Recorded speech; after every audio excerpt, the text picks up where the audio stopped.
Good evening, ladies and gentlemen. Welcome to the Center for International Governance Innovation, or CIGI as we say. My name's Fred Kuntz, and I'm the Vice President of Public Affairs here at CIGI. Thank you for joining us at the campus for this evening's lecture. Thanks also to our public event sponsor, Wordsworth Books, for their ongoing support of the CIGI Signature Lecture Series. We also thank those who are joining us through the live webcast tonight. Following this evening's address, we welcome questions from the audience if you're watching at home through the chat function on your screen, and if you're here in the auditorium at the microphones at the bottom of the stairs. Please remember to state your name and to keep the questions brief. Our topic tonight is Managing Conflict in a World Adrift, which also happens to be the title of a blockbuster new book co-published by CIGI. Now, in the past year, we've seen the crisis in Ukraine escalate. We've seen diplomatic relations with Russia crumble, the escalating war against ISIL or Islamic State in Syria. With each of these events, there have been corresponding shifts in the economy, international policies, and international conflict. Tonight, Pamela Aall, CIGI Senior Fellow and Senior Advisor for Conflict Prevention and Management at the United States Institute of Peace, will look at how these events and others like them affect global security, and how peacemaking and conflict resolution will need to adapt and evolve in this time of flux. Pamela comes to us tonight from Washington, D.C., where she's based. She joined CIGI's Global Security and Politics team in May 2014 to lead a project examining Africa's regional conflict management capacity and gaps. In addition to her roles at CIGI and USIP, Pamela is also on the board of Women in International Security and is a senior associate at Facilitating Peace, a consulting network of conflict resolution specialists. She's an expert in conflict management, resolution, and reconciliation, as well as mediation, negotiation, and conflict analysis.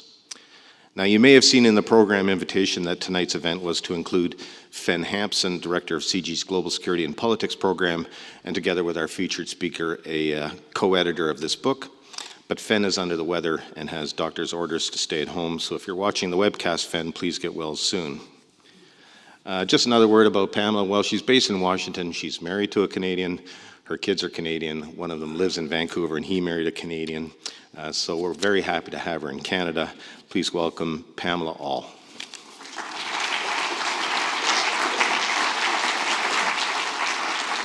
Thank you very much. Thank you, Fred, and many thanks to CIGI for inviting me here tonight. I am delighted to be here. As Fred said, we have lots of ties with various parts of Canada, although I keep telling my husband, the Canadian, I'm here a lot more than he is these days. So he is in Zanzibar right now, but he sends his greetings.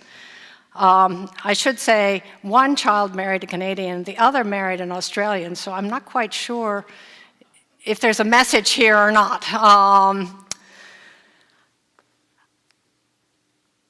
I'm going to talk a little bit about my background, just so you know where I'm coming from, but then I will be talking about the world adrift and what we can do, and look forward to hearing your ideas at the end. I was at USIP, the U.S. Institute of Peace, which, for those of you who don't know it, is a congressionally funded, what they call a federal institution in Washington, D.C., established by Congress in 1984. It's been functioning since 1986 for the purpose of increasing capacity, not just in the United States, but all over, for conflict resolution. And interestingly enough, USIP always had an educational mandate, which in the sort of think tank world in Washington was unusual from the very, very beginning. Recently, it's become a much more operational institution, so it has a lot of active programs on the ground. And at USIP, I worked in the education and training area and started USIP's Academy for Practitioners, among other things. And I know an awful lot about, or I've seen an awful lot of the role that education can play, both in promoting and in resolving conflict. But my main area of research, and the one that I have worked with Fen Hampson and our colleague Chet Crocker on the most, has been mediation. My experience in working in conflict has been largely working with academic institutions, educational institutions, and civil society. So I've not only worked in Washington, but I have worked not as a resident, but in countries in conflict, particularly through their educational institution.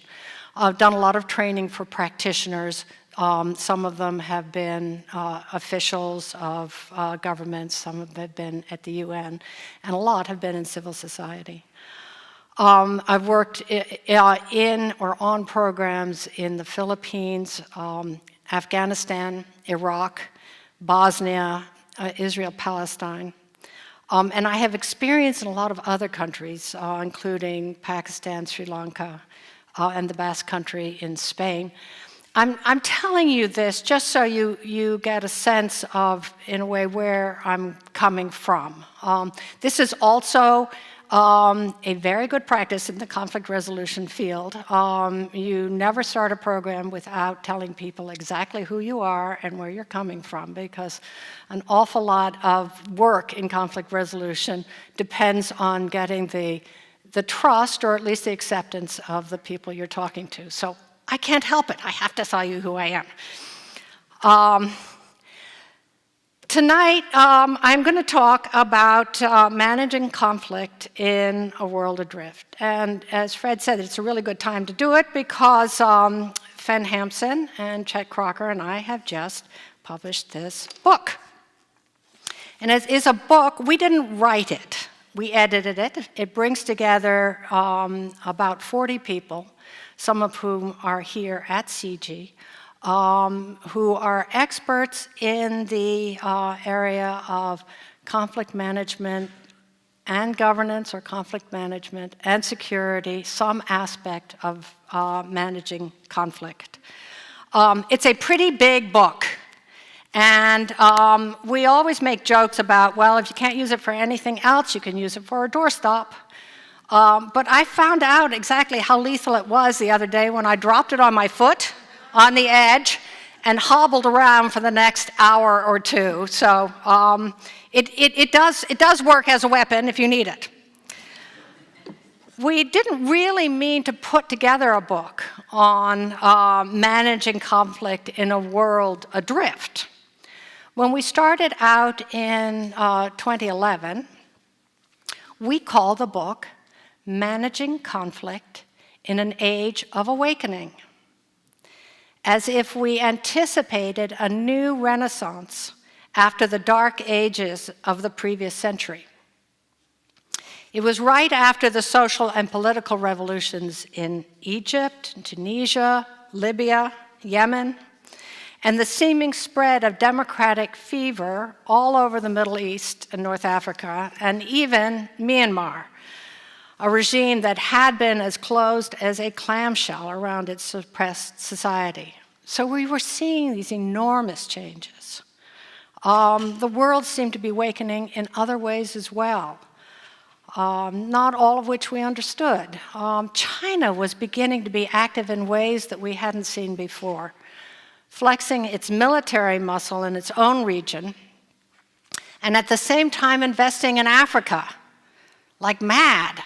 And it was an unusual combination of looming giant at home and eager shopper abroad.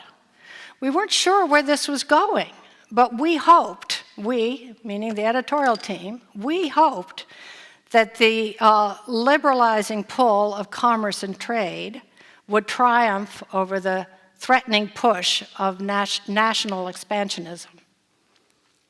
There were other signs of awakening as well. The recognition that civil society was an important member of the political community. There was a strong push to bring previously unheard voices into the mix, and especially around women. And the embrace the UN gave of the issue of involving women in peace processes and larger foreign affairs and international relations were in a way encapsulated in the Security Council Resolution 1325, which basically asked nations of the world to increase the amount of women who were active in the foreign affairs field. And countries all over the place started to put together national action plans to bring women into the political sphere. The use of computers obviously been going on for some time, the internet, but I think we were just starting to really understand what a transformative element this was in human interaction. And it seemed all to point for the good. There was an assumption that this was a benign technology which brought openness and transparency and the empowerment of civil society actors.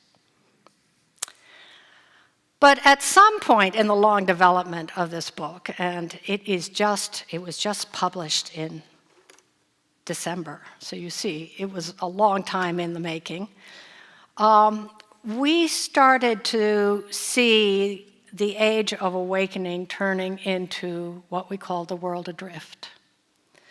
And it was not just that the Arab Spring turned into the Arab winter, or at least revealed to us the huge complexities of making a transition from authoritarian states and military regimes to something else in a zone of weak states and contested national visions.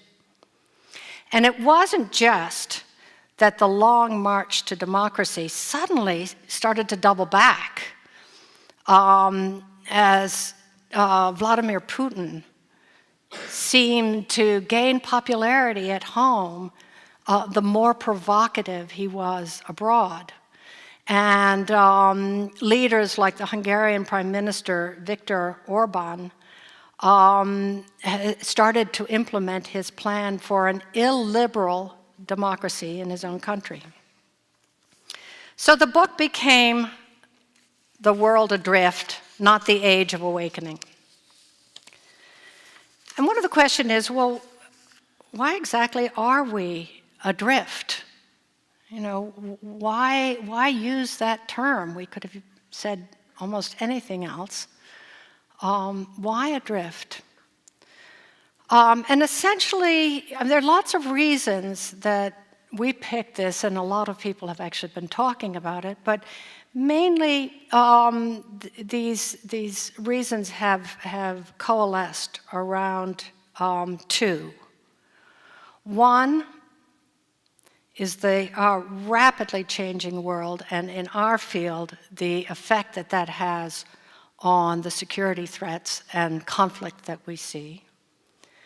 And the second is the absence of global leadership in the conflict management and peace building sphere. And I should just make clear that my remarks really are around conflict and responding to conflict. When I use the word conflict management, I don't mean a very limited, let's stop the fighting. We use the term to encompass all parts of the conflict responding cycles, so conflict prevention, conflict management, conflict resolution, conflict transformation. It's a shorthand term, but don't mistake me for saying, oh, all you have to do is stop the fighting and then things are better. So let's look at these two reasons, the reasons that the world seems to be adrift a little bit more closely. First, the complexity of current conflicts. When we say complexity, it covers actually a whole range of complexities. These conflicts are complex in their causes. Looking at Africa or Afghanistan, you can find a whole mix of conflict over legitimacy, over identity, over who gets to rule, and conflicts that are caught, contagious conflicts that are caught by countries who live in turbulent neighborhoods. So complex in their causes. But they're also complex in who exactly is fighting. The recent attacks on the magazine Charlie Hebdo, the French satirical magazine, shows this really pretty well, and particularly at first. If you remember, there was just a lot of confusion about who were the attackers. Was this an internal French problem? Was it an external problem?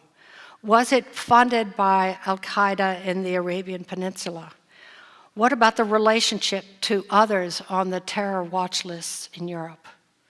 So who were these people?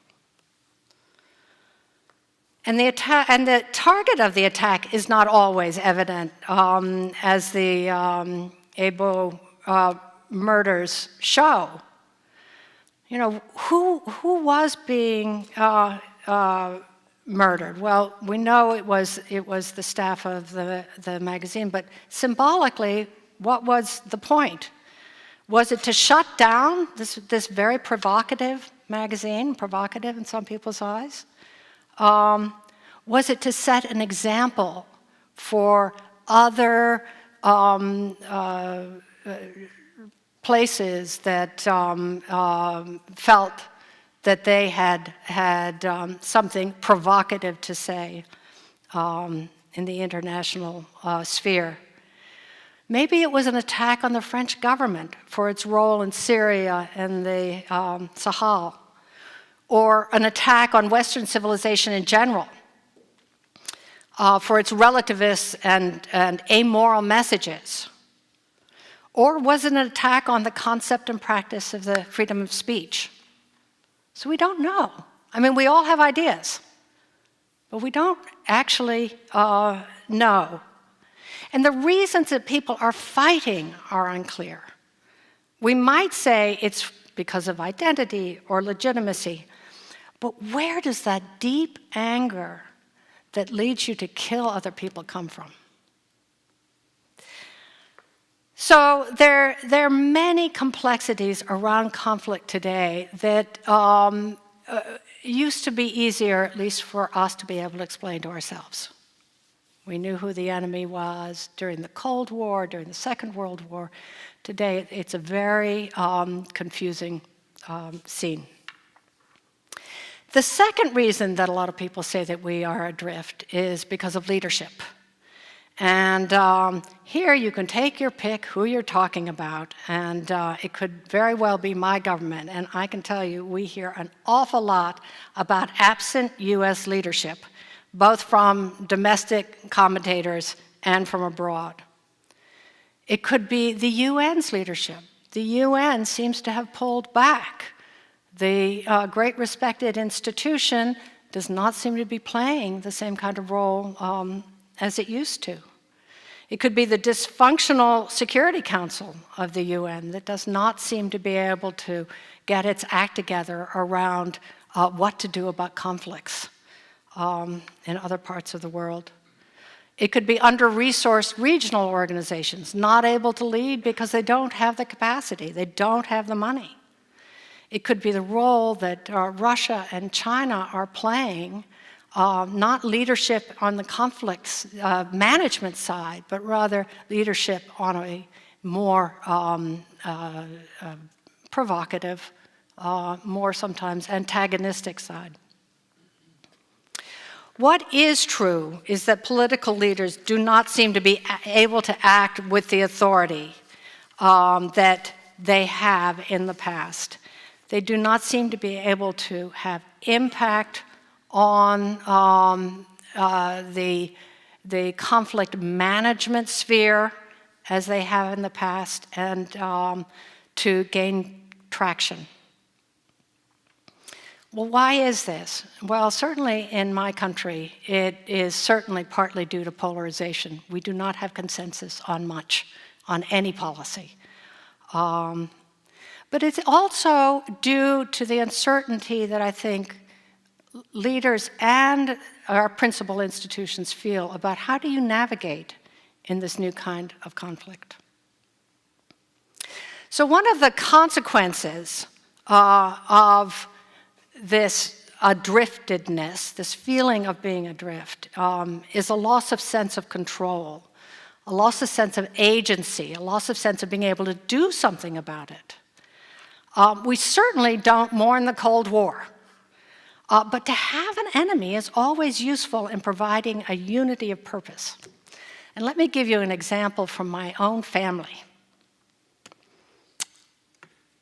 During the 1950s, there was a real fear of Soviet airstrikes against the United States. And the Eisenhower administration, Republican administration, launched something called the Ground Observer Corps, also known as Operation Skywatch. My stepfather, Jim Perkins, an avowed Democrat, who had worked in FDR's Office of Price Administration with John Kenneth Galbraith, and at the time was the vice president of a very liberal institution, the Carnegie Corporation, was a proud member of this Operation Skywatch, and spent evenings scanning the skies, the night skies, over Princeton, New Jersey, looking for Soviet aircraft, in support of a policy established by a Republican administration. And this was a serious commitment for a man who really didn't like the outdoors very much at all. And I don't think he ever saw very much, except maybe a falling star, but he didn't talk about that, so we're not even sure what he saw when he was out there. But he was going to do his part. It's very different today. We are so politically divided. And while we may know what the threats are, they're Boko Haram, they're ISIL, they are criminal gangs in Mexico, the nuclear ambitions of Iran, there's very little consensus about what we can do about it. Today's equivalent to Operation Skywatch in the United States is the Department of Homeland Security, and this is the name of the program: If you see something, say something campaign. I didn't know they called it that, but that is its name.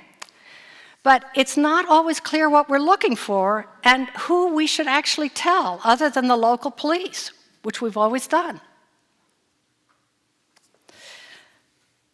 When the threat is a very different vision of the world, a very different vision of the political compact, and is both threatening and remote.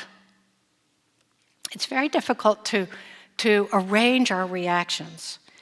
You don't know how to react. It's very disorienting. And even in the new way that warfare is conducted, there's very little feeling of agency. I mean, you're not going out for Operation Skywatch to do your part anymore.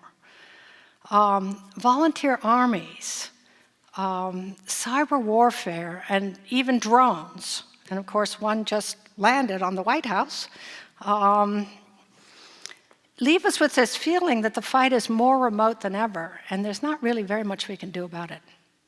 The irony is that all of this is happening in a time of social media, when each one of us is taking much more control of our own lives, and we are much more involved in the safety and welfare of faraway people in such activities as aid, as communicating through social media, watching YouTubes of what is happening in places that would have been almost impossible to visit before. We're much more involved in the support of human rights, of women's rights, of the UN principle of the responsibility to protect. So it is we felt a moment to capture this adriftedness and what the impact is having on conflict management. So by now you're probably coming to the conclusion that there's really very little that we, as third parties, as people outside of a conflict, can do about a conflict. I've just spent the last whatever amount of time on telling you how difficult it is. Well, there is a lot we can do, and there's a lot we are doing, both governments, the UN, regional organization, private people. There's diplomacy, negotiation, mediation, civil society development, civil society partnerships, economic development, capacity building, educational exchange. And for those egregious human rights abuses, there's still the option of armed intervention. These are all tools that are still at our disposal, and I think we're getting much better at using them. But in order to use them really well, we need to improve our own capacity to function in this world adrift. And we basically need to improve on 3 fronts. We need to improve our ability to know what's going on better than we do now. We need to improve our ability to understand what we can do better than we do now. And we need to be prepared to operate in a very different environment than we have been operating in the past. So sometimes when people are talking about big changes, they turn to important people to help reinforce their points. They might turn to a statesperson or a well-known journalist or a person of international repute like Shakespeare or Mandela or Gandhi. So I thought I would do the same in this talk. And I have decided to turn to Ogden Nash. Ogden Nash, you know him, the American poet who wrote, "Candy is dandy, but liquor is quicker." Nash may not be the first name that comes to mind on the topics at hand, but he does have actually a lot to offer, mainly because he really understood the human condition. And as warfare seems to be basically a human activity, that really helps. So on the first one, we need to know what is going on much better than we do. Nash was very clear. We have to be better at getting to the bottom of things, especially the points of view in an argument. Is there any Ogden Nash expert in the room? Well, recite along if you are. Take, for example, his poem, "Which the Chicken and Which the Egg?" He drinks because she scolds, he thinks. She thinks she scolds because he drinks. And neither will admit what's true, that he's a sot and she's a shrew. This is perhaps a little rough, but what Ogden is doing is getting to the heart of the matter. In a conflict, there are many, many different narratives of what is driving the conflict.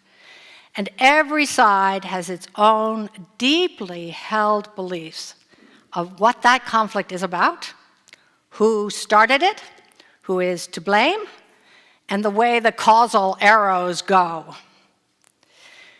There are feelings of victimizations on both sides, or on all sides. I mean, you look at the Israeli-Palestinian conflict, or the conflict that we're watching now between Ukraine and East Ukraine. There's a very difficult issue of separating the positions of the parties, what they say they are fighting about. The problem is you drink. No, the problem is that you're always on my back. That's what these two people are saying this conflict is about. But you have to separate that from the underlying causes, and who knows what the fundamental underlying causes of this unhappy couple really are. Without understanding the underlying causes and the options for addressing those issues, it's going to be very difficult to emerge from this cycle of violence, be it physical or verbal. So, what does it mean to be better at conflict analysis? It sounds very technical. And it is in some ways. First, we need to know the facts. And facts are very elusive in a conflict. This doesn't mean that we need to sweep up metadata on every cell phone call. But it does mean that we have to know who the parties are, and we have to know who they are talking to, who their supporters are. We have to really understand their positions, and, as I said before, their underlying needs. We have to know who we can ask for help in this conflict. There are lots of groups that we are fighting today. Al-Qaeda, ISIL, Boko Haram, and others, for which we have only the vaguest of answers to these questions. Information gathering is going to take a long time, and it depends on developing relationships with people we are not talking to, we don't want to talk to, and may not be able to talk to, at least according to American law. But facts are not enough. You need them, but they are not enough. Remember what Ogden said about denial, that neither of his fighting couple will admit what's true. Unless you are in an arbitration of some sort, the facts of the conflict will only take you so far, because they are always contested. Beyond the facts, we need to know the history and the role that it plays in the conflict. We need to know when each party thinks this conflict started, and we don't have to agree with either side, but we have to know what the parties think. I think we always have a tendency of saying, well, so-and-so is right. I've listened to the two sides, and I really think so-and-so is right. In conflict management, sometimes you just have to put that aside and say, I don't know who's right, but I know what they think. We need to know the stories that people tell about the conflict. And these may be folk stories, these may be stories in the newspapers, but they have ways of talking about the conflict that we have to get very, very familiar with. We need to know the stories that people tell about each other. I remember working in the Philippines, or working on the Philippines, being told by one of my Filipino companions that she remembered a book, a children's sort of nighttime book when she was growing up, that basically said, if you don't go to sleep, then the Moro, the Muslim, the Moro will come and kidnap you. So you better go to sleep. Well, these are stories that, you tend to, if you get them as a young child, it tends to form attitudes. We have to understand that. There's another example that I want to give about the conversation between ETA, the Basque separatist/terrorist group, and the government of Spain. I was told this by a man who lives in the Basque part of the country. His one parent was Spanish, one parent was Basque. He has been working for peace for 20 years there. And he said that he was always amazed by the inability of the two sides to hear each other in the Basque conflict. That basically the ETA and ETA supporters were asking for recognition, were asking for respect. And the Spanish government heard them ask for that, but couldn't believe that that was a strong enough reason for them to do this targeted assassination over all of these years. So even though they were hearing each other, they weren't believing each other. At least the Spanish government was not believing ETA. And it just meant that, you know, there was, if there had been any possibility of negotiation at that point, it was lost. 2, we have to know what we can do. So, Ogden. Some debts are fun when you are acquiring them, but none are fun when you set about retiring them. And this is Ogden at his most realistic. We learned as a country, in the United States at least, you were much better here in Canada, we learned something about the pain of retiring debts during the financial crisis of the past 7 years. Despite these experiences, we have remained a deeply optimistic country. And this may have its advantages in some areas, but in dealing with conflicts, it seems that we have a strong partiality for overconfidence. We always assume that things will end up well, and that end will come really pretty quickly. As Nash says, man, and he did use man, he could have been talking about all of us, but maybe he was only talking about men. Man is a victim of dope in the incurable form of hope. One of the things we have difficulty being realistic about, at least in the United States and in some other places, is how to end wars and how to bring peace. Between these two tests, we probably know more about how to end wars militarily, but the whole complex task of helping a society get back on its feet again is difficult to most people who are engaged in this complex task of building peace. Some of us will remember the 2003 video of President George W. Bush announcing the end of major combat operations in Iraq. And he was standing on the aircraft carrier, the Abraham Lincoln, in front of a banner, and the banner said, "Mission accomplished." This immediately became controversial and stayed controversial because A, it seemed to define victory as a military mission. B, it was not at all the end of major military operations in Iraq. And C, it seemed completely out of touch with reality.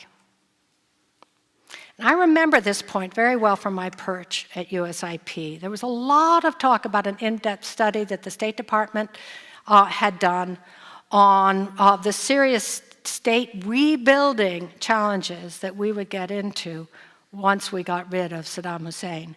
This was an effort that was largely ignored by the Department of Defense. Others, however, also chimed in, more or less with the same message. The Council on Foreign Relations issued a report in June 2003 on Iraq the day after.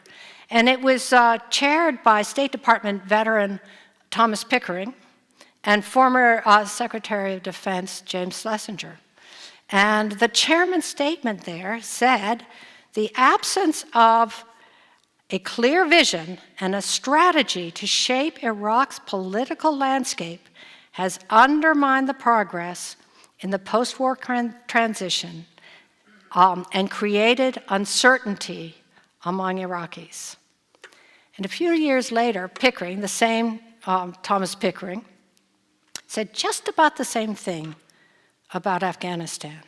He said, "We had a failure to define with precision and clarity what our objectives are.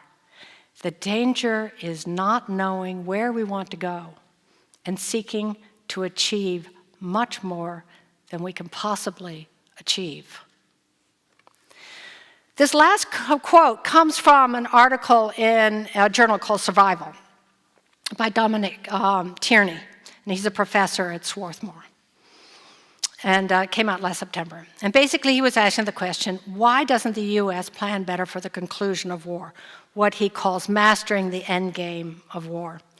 And what he found was, as a country, we are somewhat allergic to nation building and find it difficult to include it in our planning.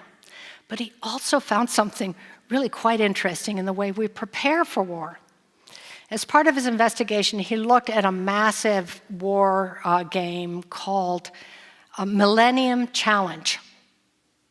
And he found that when the players for the other side, and these are top US military strategists playing the adversary, so he found when the players for the other side were able to outfox the Americans, they were asked to stop, and the game was reorganized so that the Americans came out on top. In the words of Chet Crocker, our colleague on this book, how can we learn from war games if we always win them? Most of my work has had very little to do with armed intervention. It has much more to do with the peace side of the equation. But we have some of the same problems in my part of the field. We often learn those lessons we want to learn, and we skip the lessons we don't want to learn. We need to take a much better look at ourselves and understand what we can do, what we can't do, and also what we're willing to do. Number 3, we need to be able to cope with a new world much better than we seem to be doing right now. And finally, and briefly, I'm going to go back to Ogden, who really wants us to understand we have to be ready to cope with a rapidly changing world, a world that is transforming itself so fast we can hardly keep up. Take, for example, reacting to the kind of targeted, identity-based violence that we are seeing in large parts of the world. Boko Haram, the Lord's Resistance Army. And there's a growing consensus on the nature of the threat of violent extremism resulting from the mobilization by radical ideologues. I've already talked about that a bit. But what do you do about this? You really can't defeat them militarily. You can't use sanctions. Sometimes you can't find them. You can't use diplomacy. And so the current policy revolves around something called countering violent extremism. This is an indirect approach that focuses on changing the conditions in which the conflict is coming out of, and reaching hearts and minds, reaching people inside the conflict area to inoculate them in some ways against radicalization. This is something quite new for us. This is uncharted territory, especially for government agencies who are not used to dealing with hearts and minds.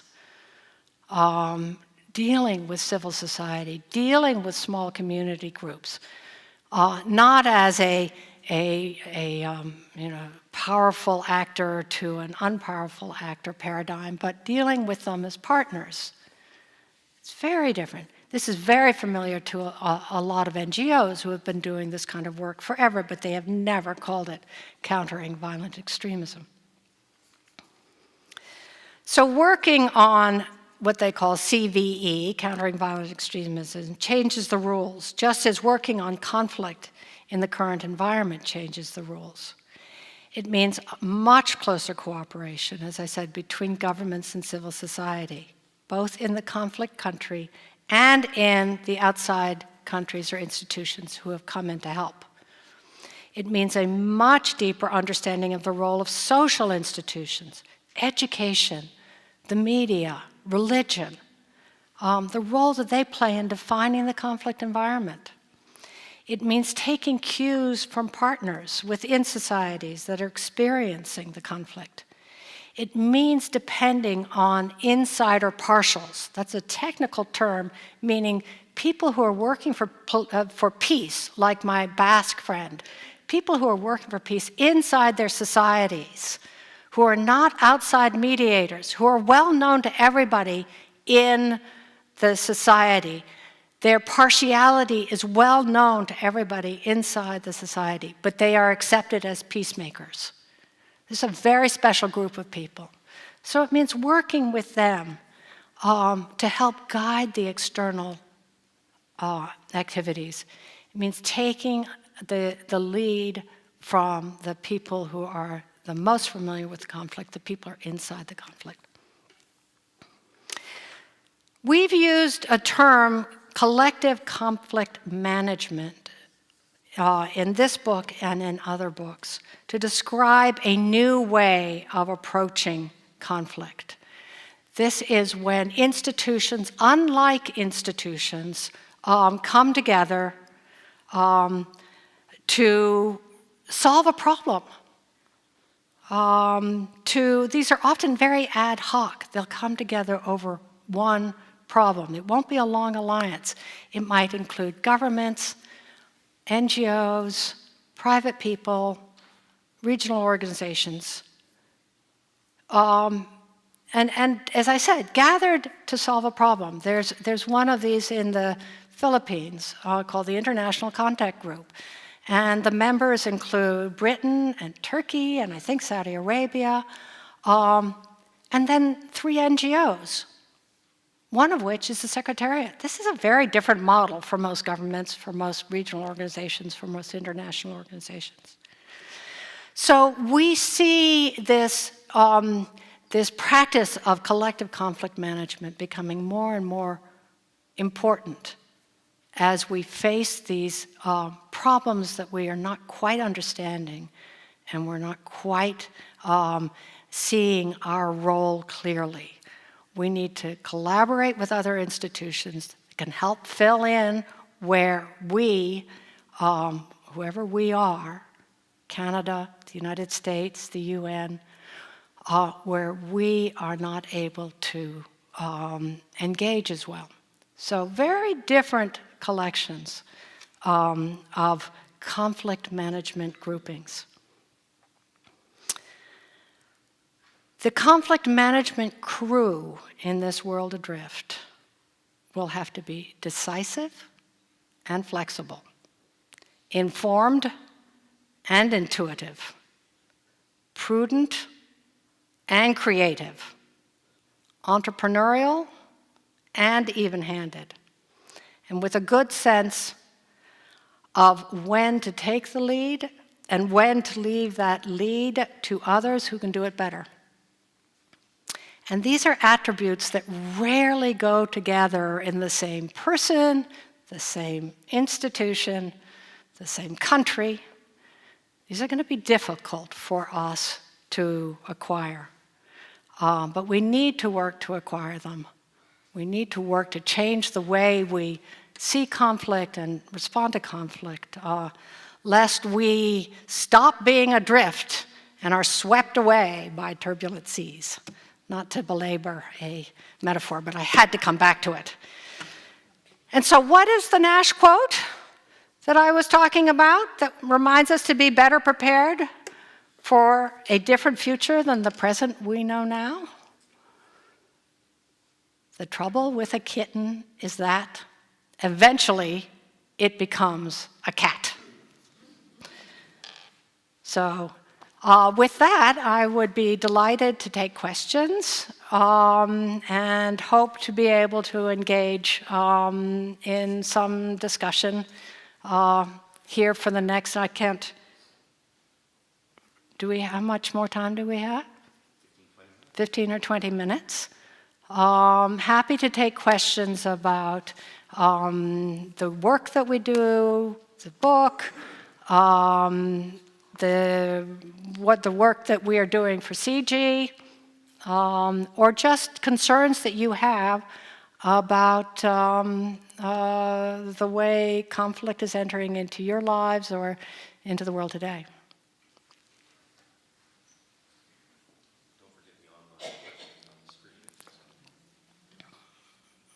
No questions.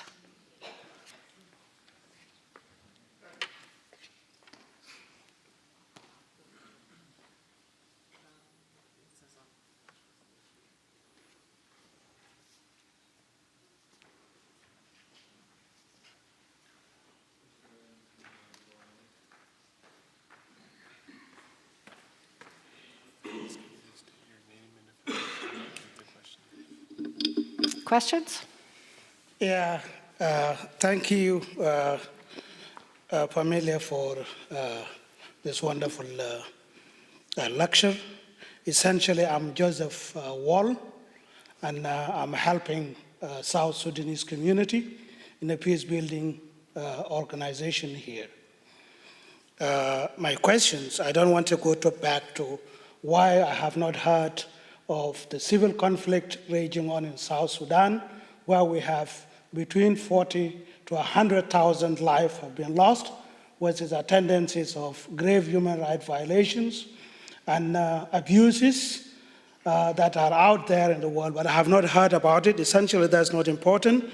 What is important to me is the issues that you have raised, the two critical issues, the leadership aspect that we now experience worldwide.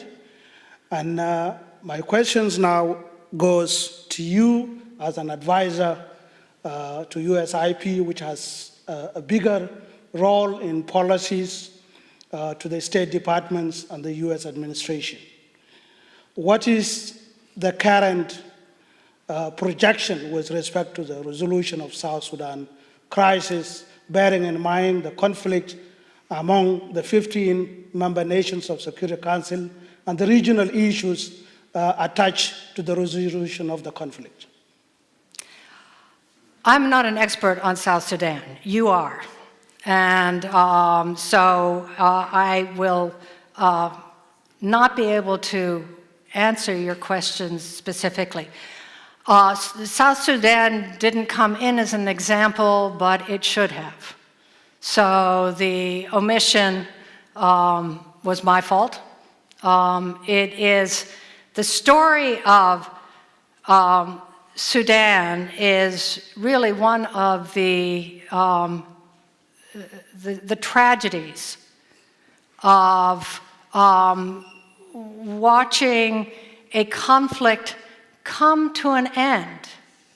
And there was a peace agreement in Sudan. This is the old Sudan.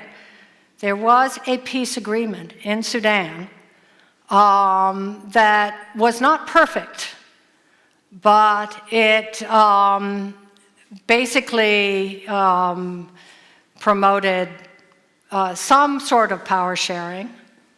It talked about the division of natural resources, oil resources, and Sudan has a lot of them. And it said that after 6 years, the South would be able to, through a referendum, decide whether he wanted to stay part of Sudan or wanted to become an independent country. And after 6 years, the South Sudanese, through the referendum, decided to become an independent country.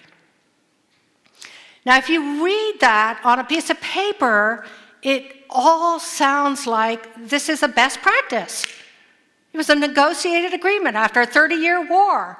They talked about power sharing. They talked about resource sharing, revenue sharing. They had a part of the agreement that allowed self-determination after a cooling off period and time for reflection. So I think there was actually a lot of hope when the Comprehensive Peace Agreement was signed. The conflict in Darfur started, I think it was before the signing of the CPA, and you will know more about this than I do. But it was very clear that even at the time of the peace agreement, there was this raging conflict going on in the northern part of Sudan that was going to deflect all attention to that conflict. So that its moment of birth was really very unfortunate in a lot of ways.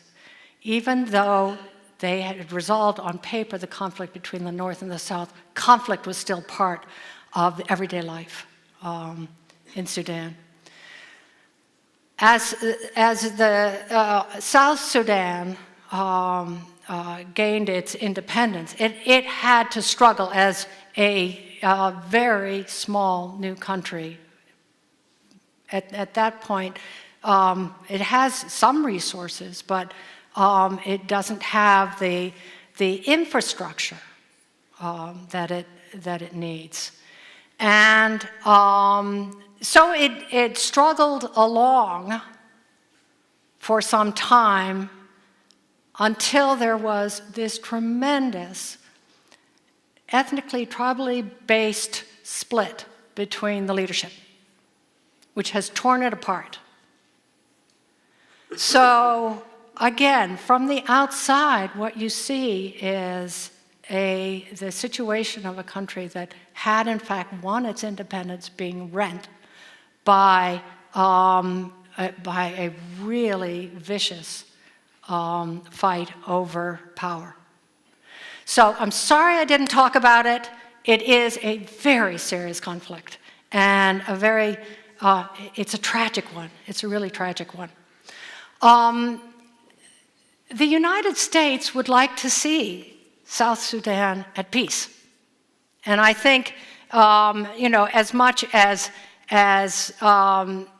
USIP can do, it is working in South Sudan. But it's working mainly with civil society. This is what we do. We work with the State Department, but there is a bit of a firewall between US policy and the work that USIP does. So we've been working a lot with universities, with civil society groups, bringing in conflict resolution capacity. There are lots of little tiny conflicts going on as well, over resources and so forth. So in that sense, we are trying to help, but this is a vicious conflict, and I think it's going to take serious action on the part of the African Union and the UN and the US and other friends of the Sudanese people to put pressure on the parties to settle. So, but I'd be interested to hear from you afterwards what your thoughts are.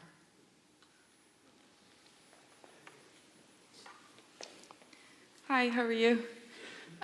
So you've expressed the importance of introducing yourself before asking a question, so I will do the same. My name is Aya. My background is, I'm actually Iraqi. I was born there. And I'm also a student here at the Balsili School. So my question is naturally about Iraq. Considering the conflict that's been happening since the 2003 invasion, and it's been ongoing, there's been different actors, there's been different reasons and causes for it, and right now there's the ISIS factor.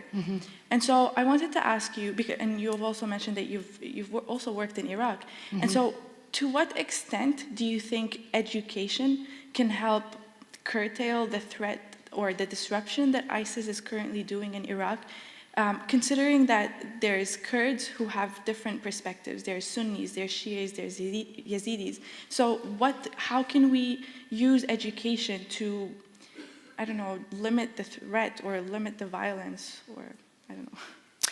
It's a very good question, and I hear in your voice the same kind of appeal that I feel about thinking about education. If people only understood better, they wouldn't be fighting.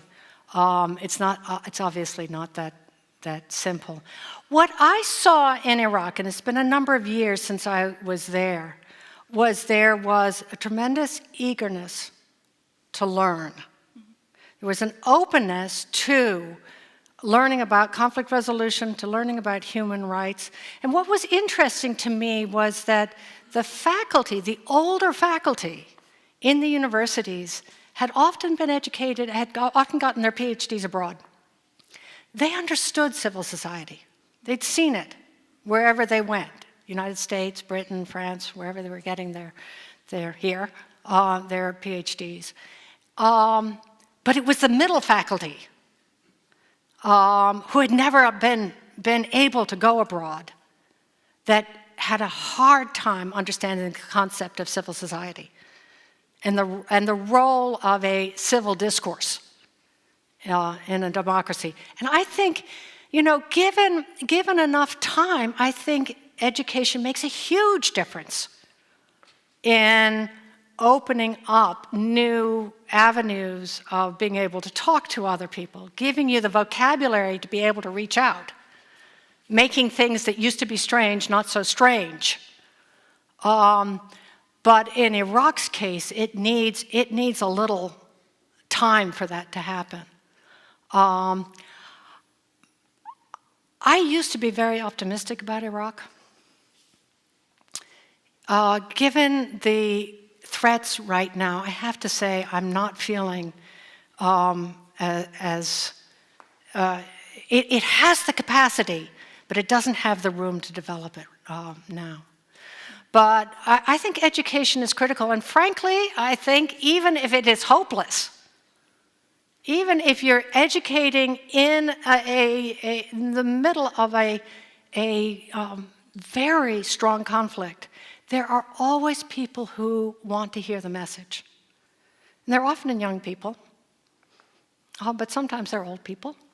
They want to hear the message. They are looking for a way out. One of the principles of conflict resolution is sometimes you're just trying to give people a way out.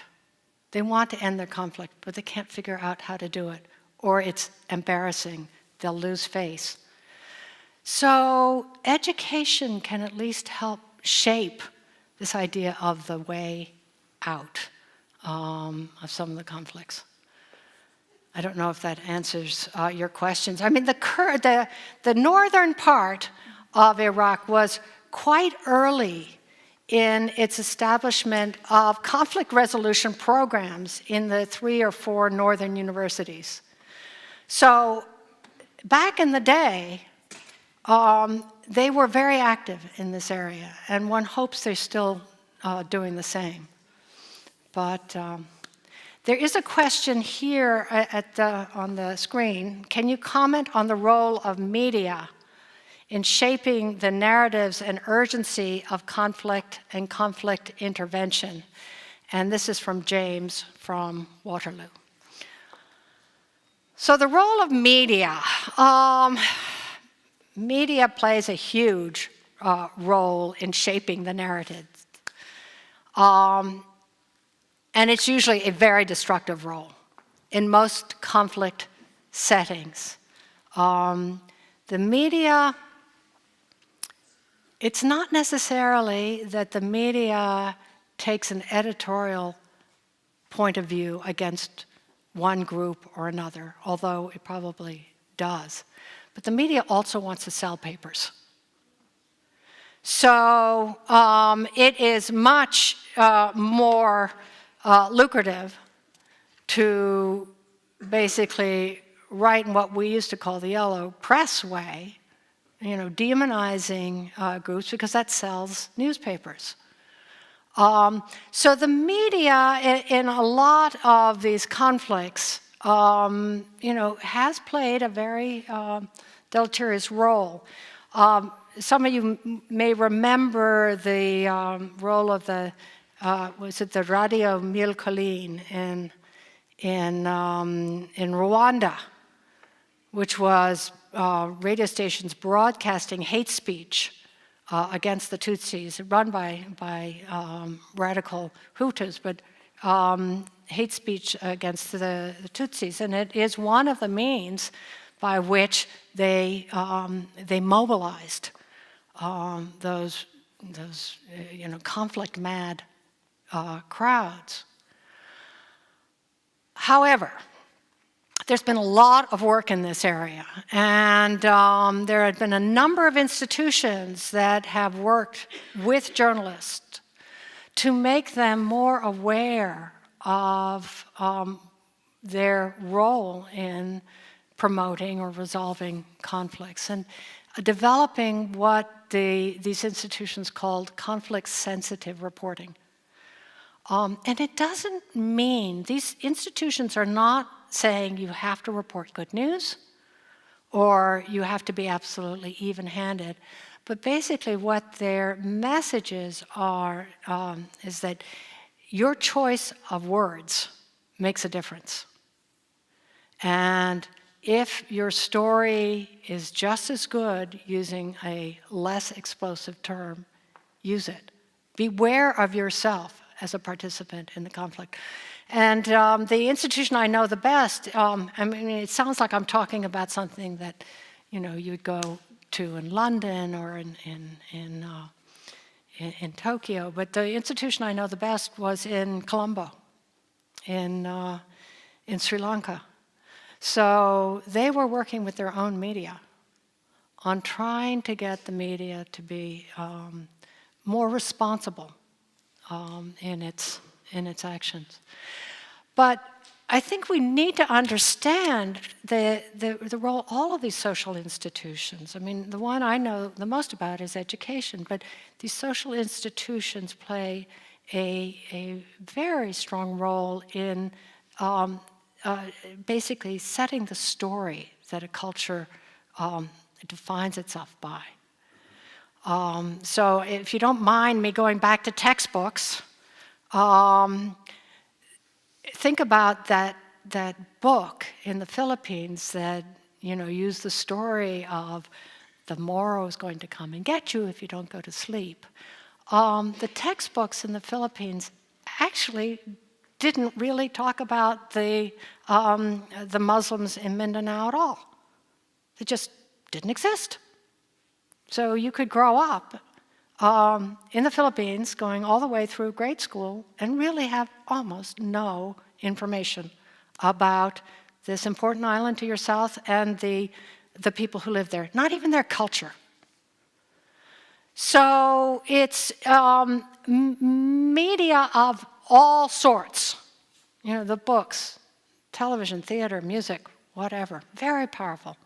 A lot of work is going on through the arts now in trying to help people change the narrative in their countries. So that's another area of discovery.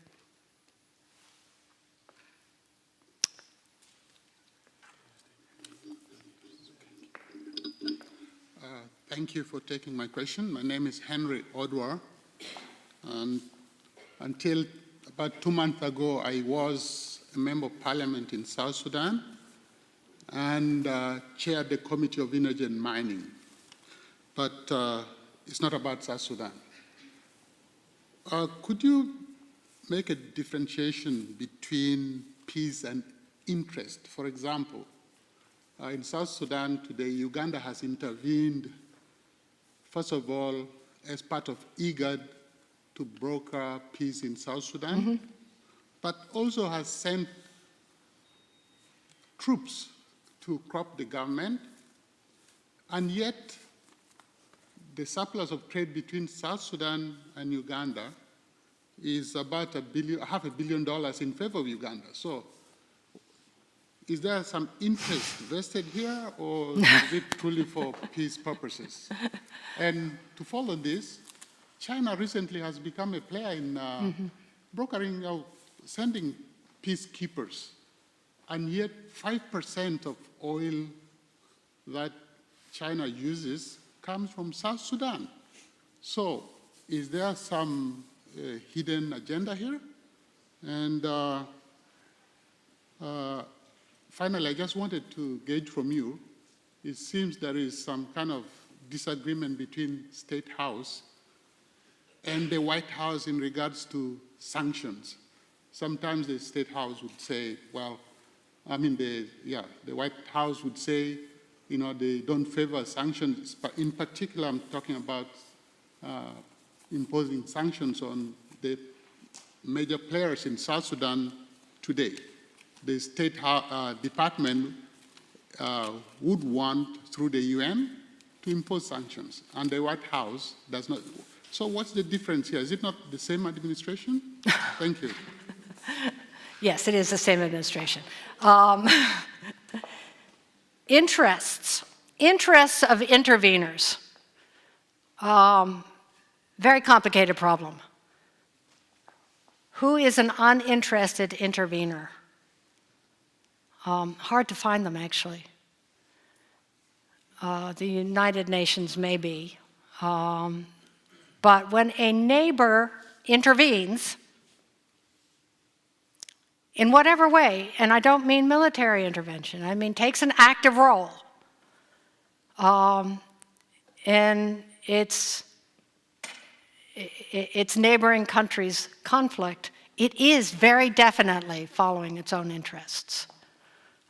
Because it's taking a risk, because it has to spend money, because it has something that it wants to prove, maybe to the rest of that part of Africa. So, yes, interests are always there. Should you say this is a very inappropriate intervention because you do have interests? I don't think you have to. I mean, you know, here's the problem with conflict management people. We're all very goal-oriented. And there is a really pretty strong feeling that you have to deal with people and situations you do not like in order to resolve the problem. So if the Ugandans are being helpful, then you may want to say, yeah, they have a strong interest in seeing a certain outcome here, but it is a helpful role they're playing. If it seems that they are propping up one side, then it is a very inappropriate intervention from a peacemaking point of view. But if the goal is peace, if the goal is to stop the fighting, I mean, in some circumstances, you will take what you can get, which is a cessation of hostilities, to see if you can get a political process to grow after that. The United States has interests everywhere. We don't do things without our own interests. And I say this not as a representative of the US government, because I never have been. But I look at my country and the role we play around the world, and we only act in our own interests. And we may make our interest other people's interests as well. But we are, very strongly driven by our own agendas. Does that mean that we should never be in the peacemaking, peace-building sphere? There are a lot of people who would say, no, we shouldn't be.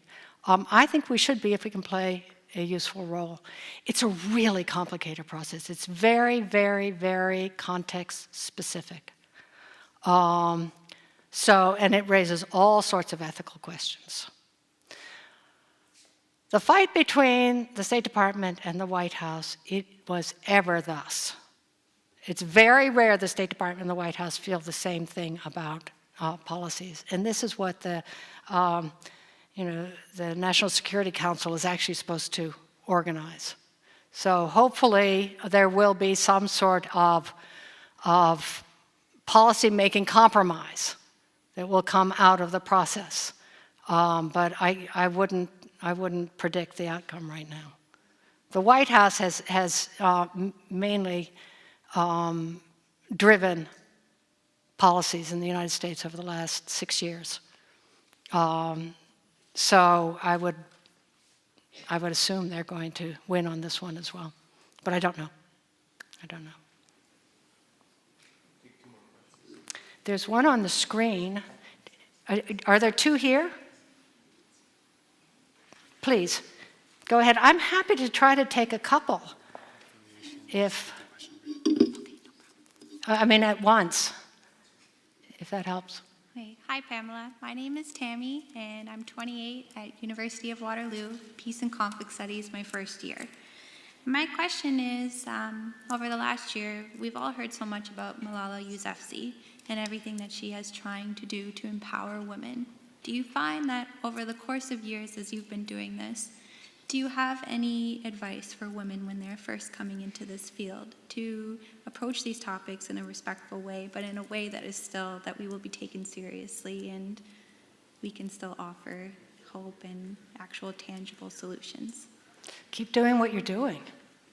I mean, that old saying that half the battle is showing up. I think one of the the challenges for women is balancing the rest of their life and their work. And you do see that quite a lot. That at a certain point, and it's at least where I come from, a lot of the burden is still picked up by women, of families, older parents, et cetera, that it's just too much to continue a high-powered career. And even if you go work for a little NGO doing conflict resolution, I promise you it's a high-powered career. You don't have to be in the government. It's a highly intense, all-consuming activity. So, I mean, in some ways, it's thinking out that problem of, how do you include the rest of your life in your work and vice versa? But, I think, as I said, much of this is just more women in the field and not taking no. Women have a hard time with no. So not taking no for an answer, keep on coming back, showing up. But glad for the question. Thank you. Hi, my name is Oye Kaoje. I'm a legal studies graduate from University of Waterloo. And I had a question about your topic. You mentioned the absence of global leadership as one of the reasons for the conflicts that we see in the world right now. I wanted to ask my first question, which was, what would you want the US to do right now, the US government to do right now, that it's not currently doing regarding the conflict in Iraq and in Syria? And my follow-up question was regarding the US Security Council, with Russia and the US at odds right now, would you say the UN is still a reliable global governing body? And if yes, how can we push past that insecurity or instability that we see in the UN Security Council? The answer is probably going to be the same to both questions. And it has to do with the US-Russian relationship. Because I think it's going to be very, very difficult to have an impact on Syria, particularly. Not Iraq is different, but on Syria, if the US and Russia are fighting on every possible battlefield that they can find. And I mean metaphorically fighting on every possible battlefield. I am sure, and again, I don't come from inside our government, so I can't verify this. I'm sure we are talking to the Russians. But it does seem to me that the key to both of those real problems, the UN and Syria, lies partly in the US-Russian relationship. One of the things that you have to bring to any conflict resolution effort is pressure on keeping the momentum up, keeping the parties talking, keeping peace on the table. And you don't get that if you have the two of the principal members of the P5 fighting with each other. They cannot apply pressure on, for instance, the Syrians now. I think it's going to be very difficult for the United States. You start hearing signs of changing about our attitudes towards Assad, because we have been so very, very definite that he had to go, absolutely had to go. And you are starting to hear, not officially, not in statements by Obama, but you are starting to hear little cracks in that particular formulation. So I think, again, with a little bit more collaboration, if you want to call it that, at least agreed goals with Russia, and some sort of way of understanding how to manage a transition in Syria, I think there might be some hope, but I'm not optimistic. I'm sorry, I would like to end on an optimistic note. This is a wonderful field, and you can have lots of impact. And please, any student out there, keep going in it, because the one thing that you do feel that you're doing is you are helping other people in the way that they want to be helped. Because so much of conflict resolution, at least from my point of view, is dealing with people. You develop these relationships with people in conflict zones who are experiencing very different things from what you are experiencing. And between conflict zones, I mean, if you come from Sudan, you know, going to Pakistan can be extremely meaningful both for you and for your partners. So please don't give up on the field, even if I ended on a sad note. So.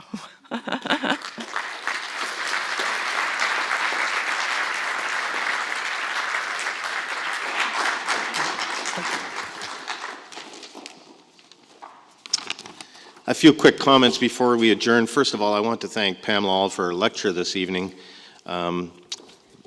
Those of us who follow the news and world events, and as you can tell by the very informed questions here tonight, that certainly includes the CIGI audience, can easily feel unsettled by the kinds of developments that are occurring in the world. You know, we know with each passing decade maybe there are fewer major violent wars, but these self-appointed jihadis who blow up the Boston Marathon or attack our parliament in Canada and the Charlie Hebdo event, these are very unsettling kinds of conflicts that we don't know necessarily how to resolve. And if I could quote Ogden Nash, he said, "Progress might have been all right once, but it's gone on long enough." But Pamela, you taught us tonight that there are definite ways to make progress even in these new kinds of conflicts, including being better at conflict analysis, getting the facts, being clear about realistic and attainable goals, and working with people collectively inside conflict zones to seek resolution. That is all very practical advice on conflict resolution. We appreciate your insights tonight, so thank you again.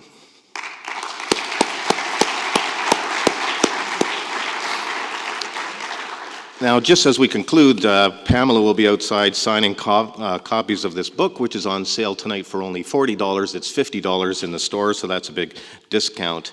You can buy that outside if you like. And for those listening to the webcast, it's also available to you until midnight through our online bookstore at CIGI Online. Go to the bookstore section. You can buy the book for the same discount price, and we'll mail it to you. An edited video of tonight's webcast will be posted to the CIGI website, and you'll find a blog on tonight's lecture where you can add your own comments. In the coming weeks, we invite you to join us for 2 more public events. On February 3rd, we're excited to bring in experts Marc-Andre Bernier and Douglas Stenton to share their experiences in the hunt for the lost Franklin ships. That lecture is sold out in the auditorium, but you can sign up for the live webcast and watch it online. And then on February 10th, we'll be screening The Island President, a 2011 documentary focusing on then-President of the Maldives, Mohammed Nasheed, whose entire nation could be underwater if climate change causes the oceans to rise. So be sure to register online for our events newsletter to get information about these and other events. Thank you for joining us. Have a safe journey home. Under the weather and has doctor's orders to stay at home, so if you're watching the webcast, Fen, please get well soon. Just another word about Pamela. Well, she's based in Washington. She's married to a Canadian. Her kids are Canadian. One of them lives in Vancouver, and he married a Canadian. So we're very happy to have her in Canada. Please welcome Pamela Aall.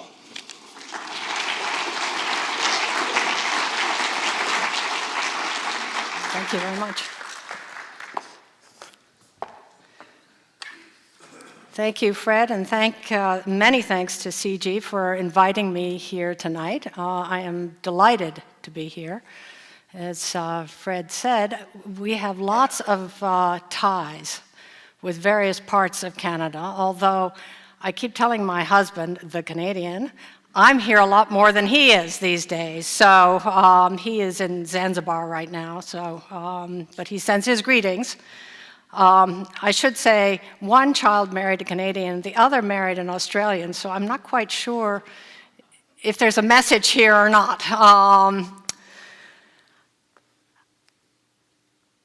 I'm going to talk a little bit about my background, just so you know where I'm coming from, but then I will be talking about the world adrift and what we can do, and look forward to hearing your ideas at the end.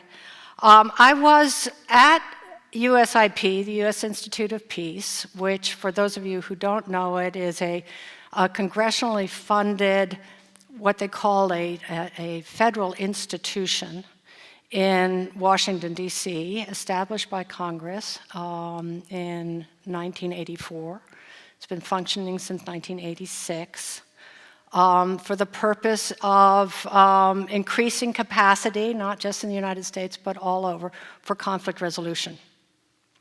And interestingly enough, USIP always had an educational mandate, which in the sort of think tank world in Washington was unusual from the very, very beginning. Recently, it's become a much more operational institution, so it has a lot of active programs on the ground. And at USIP, I worked in the education and training area and started USIP's Academy for Practitioners.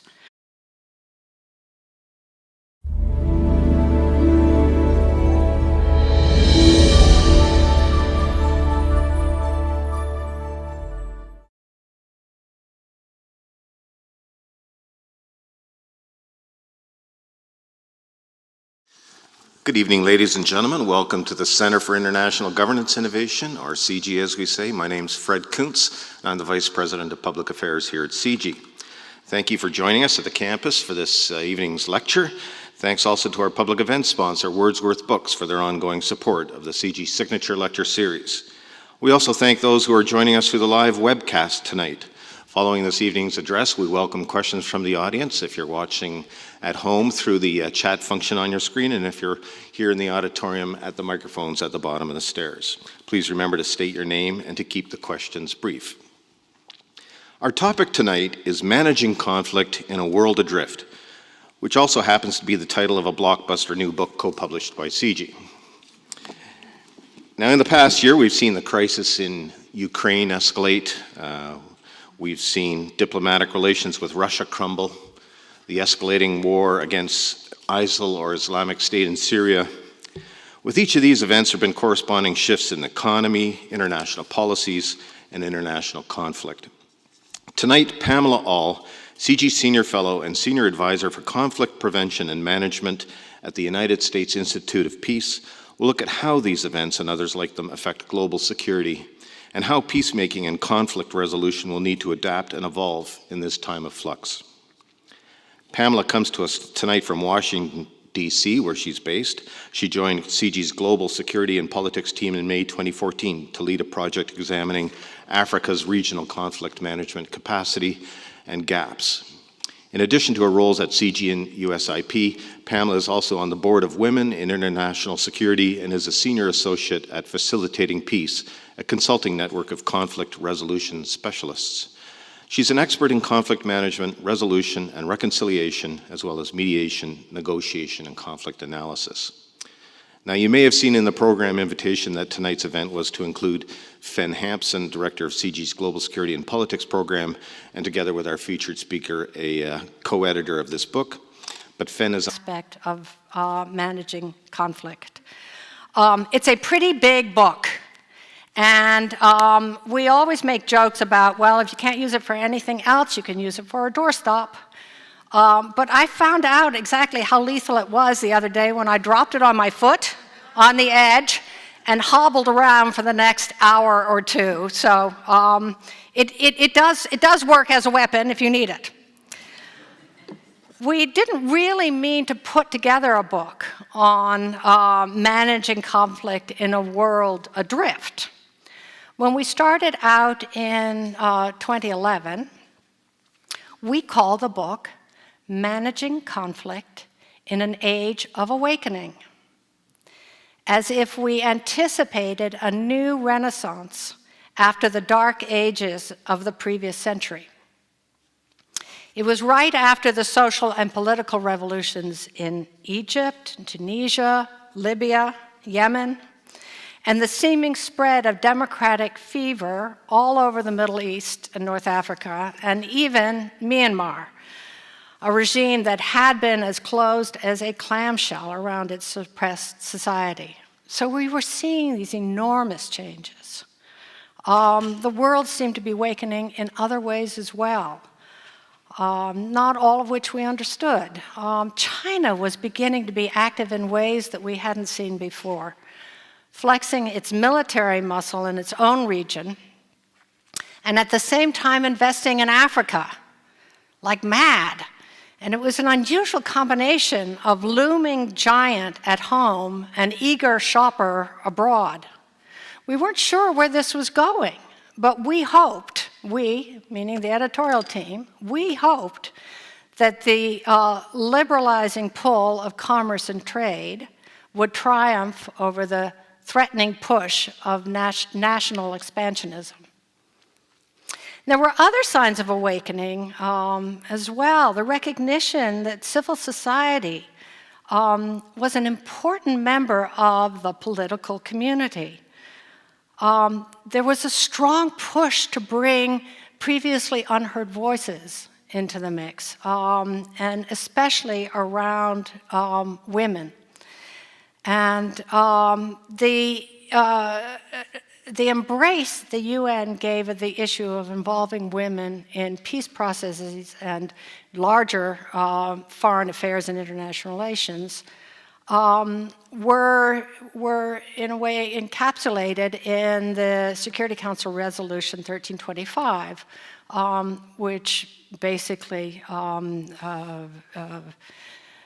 asked nations of the world to increase the amount of women who were active in the foreign affairs field. And countries all over the place started to put together national action plans to bring women into the political sphere. The use of computers obviously been going on for some time, the internet, but I think we were just starting to really understand what a transformative element this was in human interaction. And it seemed all to point for the good. There was an assumption that this was a benign technology which brought openness and transparency and the empowerment of civil society actors. But at some point in the long development of this book, and it was just published in December, so you see, it was a long time in the making, we started to see the age of awakening turning into what we call the world adrift. And it was not just that the Arab Spring turned into the Arab winter, or at least revealed to us the huge complexities of making a transition from authoritarian states and military regimes to something else in a zone of weak states and contested national visions. And it wasn't just that the long march to democracy suddenly started to double back as Vladimir Putin seemed to gain popularity at home, the more provocative he was abroad. And leaders like the Hungarian Prime Minister, Viktor Orbán, among other things. And I know an awful lot about, or I have seen an awful lot of the role that education can play, both in promoting and in resolving conflict. But my main area of research, and the one that I have worked with Fen Hampson and our colleague Chet Crocker on the most, has been mediation. My experience in working in conflict has been largely working with academic institutions, educational institutions, and civil society. So I've not only worked in Washington, but I have worked not as a resident, but in countries in conflict, particularly through their educational institution. I've done a lot of training for practitioners Some of them have been officials of governments, some have been at the UN, and a lot have been in civil society. I've worked in or on programs in the Philippines, Afghanistan, Iraq, Bosnia, Israel, Palestine. And I have experience in a lot of other countries, including Pakistan, Sri Lanka, and the Basque Country in Spain. I'm telling you this just so you get a sense of, in a way, where I'm coming from. This is also a very good practice in the conflict resolution field. You never start a program without telling people exactly who you are and where you're coming from, because an awful lot of work in conflict resolution depends on getting the trust, or at least the acceptance, of the people you're talking to. So I can't help it. I have to tell you who I am.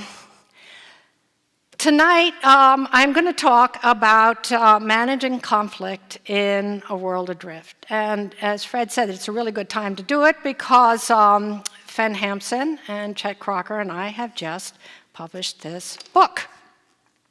And it is a book, we didn't write it, we edited it. It brings together about 40 people, some of whom are here at CIGI, who are experts in the area of conflict management and governance, or conflict management and security, some